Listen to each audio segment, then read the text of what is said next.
The smell that started a war. The smell hit before the shouting did. Inside Attica Prison's dining hall, the air was thick with heat, sweat, and the stench of spoiled meat. Hundreds of inmates stood in line, trays in hand, staring down at what was supposed to be dinner. Gray meatloaf, watery beans, and bread speckled with green mold. Then one man snapped. "You think this is food?" he yelled, his voice echoing through the hall. He hurled his tray across the room. It smashed against the wall, splattering rotten beans on the floor. Within seconds, dozens more followed, trays flying, guards shouting, boots pounding. The noise was deafening, metal against tile, rage against walls. Guards rushed in swinging batons, but the fury had already spread beyond the kitchen. That night, Attica would descend into chaos, a rebellion that would shake America's prison system to its core. But how did a bad meal turn into a full-blown uprising? Let's go back to where it all began, inside the kitchen that fed the fury, the boiling point. The summer of 1971 was cruel inside Attica Correctional Facility. No air conditioning, no cold water, just heat pressing down on thousands of inmates crammed into small, filthy cells. The men were tired, not just of confinement, but of humiliation. Their food was barely edible. Bread was stale, beans came out sour, and meat smelled like it had been stored for weeks. Even the milk had curdled. A man named Elliot Slim Barkley, one of the respected inmate leaders, kept track of every meal served. He noticed something. The guards ate fresh bread and real meat. The inmates got leftovers and scraps. "They treat dogs better than this," Slim said to his friend Tony Mendez, a young inmate working in the kitchen. Tony nodded. "If they won't listen to words, maybe they'll listen when nobody eats." That was the start of something small, a quiet protest. One day, a few inmates refused breakfast. The next, 50 did. By the third day, half the prison was skipping meals. The warden brushed it off as troublemakers playing tough. But Slim knew what was coming. He'd seen tension build before. In prison, hunger could turn into fire. That fire was about to ignite. Because the next morning, the kitchen served something that made even the guards gag. Meat so rotten it was crawling with maggots. And when that tray hit the table, Attica exploded. The spark. The kitchen was loud that morning. Trays clattering, guards shouting, the air filled with the sickening smell of decay. Tony stood behind the serving line, scooping the meat onto trays. He hesitated, looking at the slimy pile in the pan. "This ain't food," he whispered. Slim barked. "Don't serve that, Tony. Not today." But a guard stepped forward, tapping his baton on the counter. "You don't serve, you don't eat," he sneered. Tony's hand shook. He dropped the ladle. That's when it happened. The first tray flew, then another, then another. The guards charged forward. One slipped on spilled beans and hit the ground. The inmates roared, years of anger bursting loose. "Lock it down," the guards yelled, but it was too late. The kitchen was a storm, metal trays flying like missiles, fists pounding on tables, men chanting. "We want food. We want respect." The warden ordered tear gas. The smoke filled the halls, choking the men back into their cells. But something had changed that day. The inmates weren't scared anymore. They were hungry, not for food, but for justice. And hunger like that doesn't go away. The fuse lights up. The next day, Attica was tense but eerily quiet. Every guard knew the silence meant danger. Every inmate knew the fight wasn't over. Slim Barkley gathered men from different blocks in the recreation yard. Gang members, loners, even rivals stood shoulder to shoulder. "This isn't about color. This isn't about gangs," he said. "It's about how they treat us. It starts with food, but it ends with freedom." The crowd cheered. By noon, word spread that the inmates planned to stop all work until conditions changed. No cleaning, no cooking, no nothing. Guards tried to intimidate them, shoving men, cutting off mail, turning off the fans in cells. Still, the prisoners stood firm. That night, an officer tried to lock a group of inmates back into their cells early. One man resisted and was struck hard with a baton. His name was Sam Jefferson, a quiet man who worked in laundry. Blood ran down his face as he screamed. They beat us for wanting food. His cries echoed through the block, and that's when the shouting began. Cell doors rattled. Boots stomped. Someone yelled, "Open the yard!"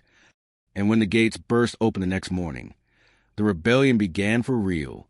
The yard takes over. September 9th, 1971. The sun had barely risen when hundreds of inmates stormed the yard, overpowering guards and breaking through the gates. They chanted in unison, "We are men, not beasts." For the first time in Attica's history, inmates controlled the prison yard. They held banners made from bed sheets and shouted through megaphones, demanding fair treatment, better food, and basic rights. Slim Barkley took charge of the microphone. "We don't want blood, we want change. We want food fit for human beings." Even in chaos, they tried to stay organized. They protected the captured guards, made sure no one was harmed. They set up medical tents for the wounded. Meanwhile, outside the walls, the world was watching. News helicopters circled above.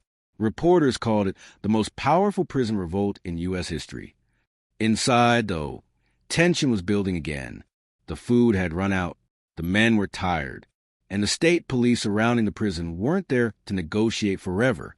The question was, would the government talk or would they attack?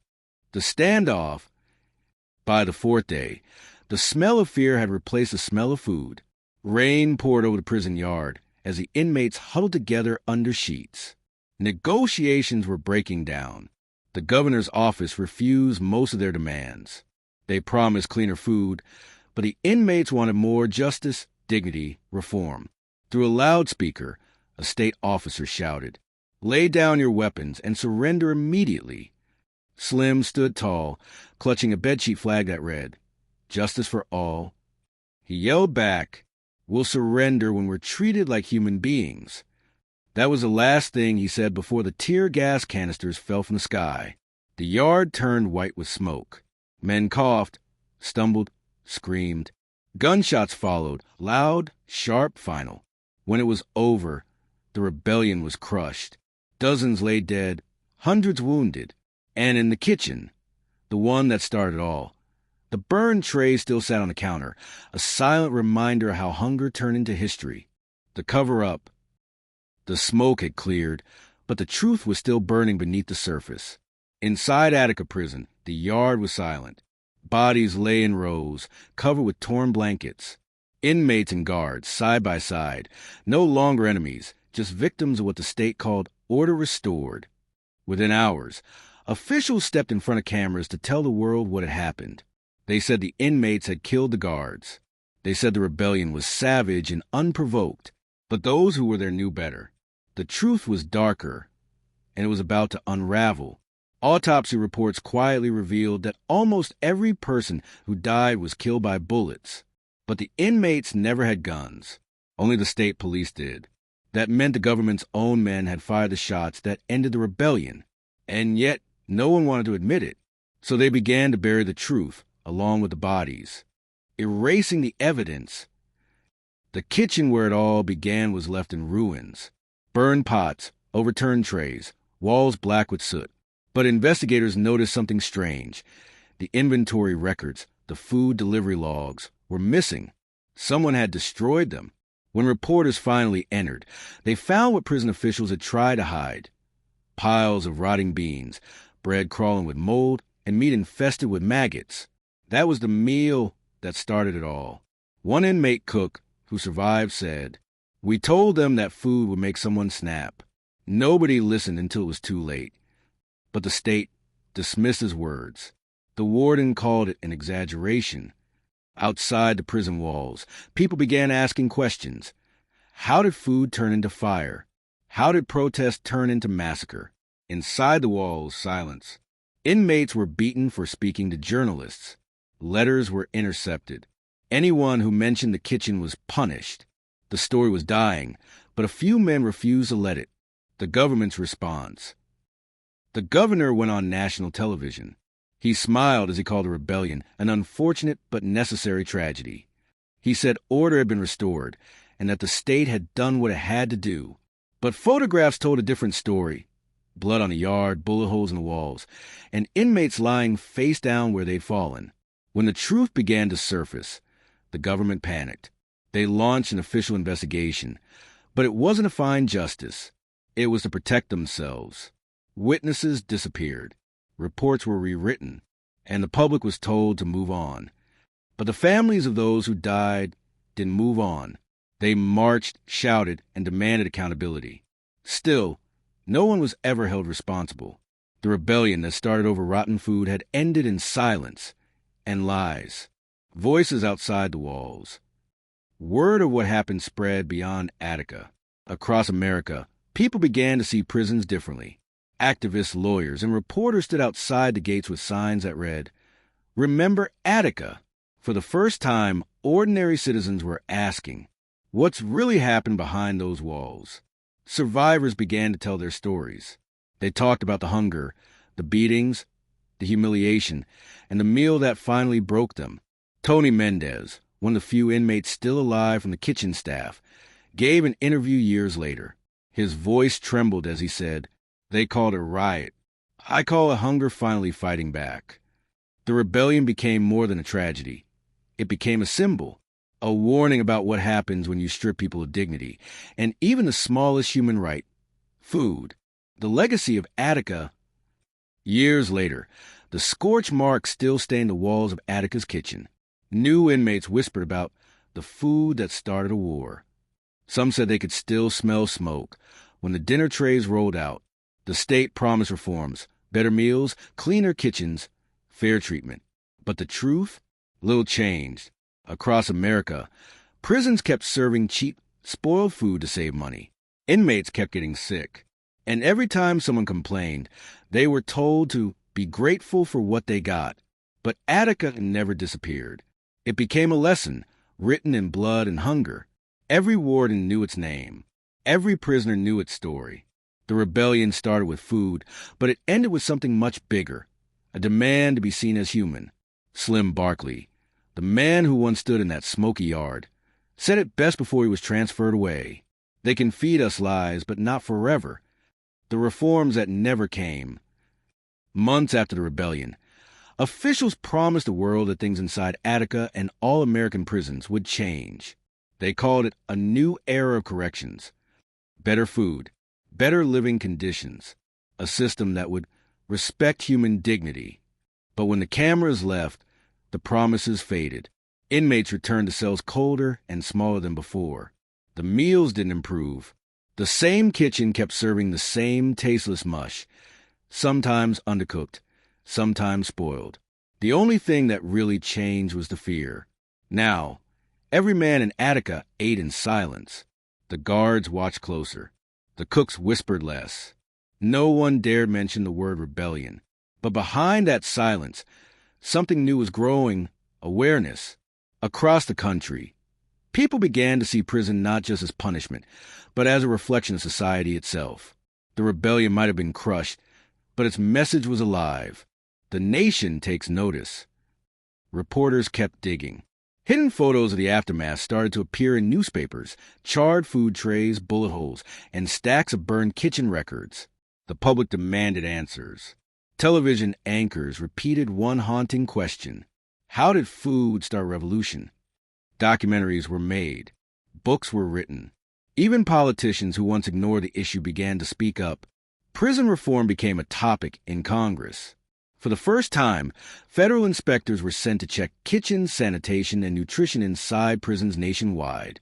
Some prisons cleaned up their kitchens. Others built new dining halls. But most just painted over the cracks. Attica had changed minds, but not systems. The men who remembered. Years passed, and the men who lived through Attica's nightmare were scattered across different prisons. Some died behind bars. Others were released, old and forgotten, but every one of them remembered the kitchen. Tony Mendez, the young cook who once refused to serve rotten meat, became a prison reform advocate after his release. In an interview decades later, he said, "I was just a kid when it started. I thought it was about food, but it wasn't. It was about being treated like human beings." He spent the rest of his life speaking to schools, churches, and youth centers about what really happened behind those walls. He never got fame. He never got rich. But he made sure people didn't forget, because forgetting Attica meant it could happen again. Echoes through time. The spirit of Attica lived on, in protests, documentaries, and policy debates. Whenever a prison riot happened in the years that followed, one name always came up first: Attica. Even today, in 2025, inmates across the United States still use that word as a symbol. It's painted on cell walls, whispered in corridors. It means resistance. It means enough. The same issues remain: overcrowding, poor medical care, and yes, bad food. Every spoonful of bland beans or spoiled milk in a modern prison cafeteria is a quiet reminder of what once happened in that kitchen more than 50 years ago. Because no matter how high the walls, truth finds a way to escape. The lesson that can't be locked away. History books call it the Attica prison riot. But to those who lived it, it wasn't a riot. It was a breaking point, a moment when hunger turned into defiance, when spoiled food became a symbol of everything wrong with a system built on neglect and silence. The rebellion began with a single tray thrown in disgust. It ended with gunfire, smoke, and loss. But in between those moments was something powerful: unity. Men who had nothing came together and demanded to be seen, to be heard, and to be fed with dignity. Slim Barkley once said from his solitary cell, "They can starve our bodies, but not our will." Those words became Attica's legacy.